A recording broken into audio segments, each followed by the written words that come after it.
A photo exhibition that opened Friday in the Hong Kong Special Administrative Region, showcased the unfading blood ties between Hong Kong and the motherland over the past 100 years, as well as the great achievements of China.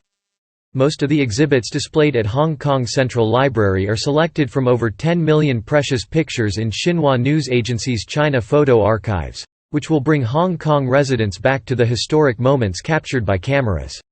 There is also a special segment for Hong Kong. The exhibition, sponsored by the China Merchants Group and running from Friday to October 17, is jointly hosted by the Hong Kong SAR Government, the Liaison Office of the Central People's Government in the Hong Kong SAR and Xinhua News Agency. Hong Kong SAR Chief Executive Carrie Lam addressed the opening ceremony of the exhibition.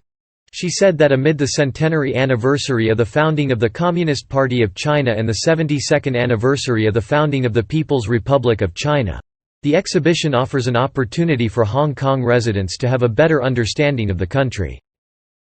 我希望广大市民都能细心欣赏这次展览，深入认识中国人民是如何站起来，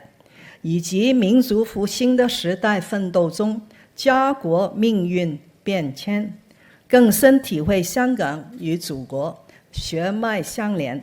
加强对国家认同感和民族的自豪感。 Lam said Hong Kong has returned to the right track of one country, two systems, thanks to the implementation of the national security law in Hong Kong and the improvement of Hong Kong's electoral system. She said Hong Kong will consolidate and enhance its advantages in the future, better integrate into the overall development of the country, and play an irreplaceable role on the country's journey toward its second centenary goal.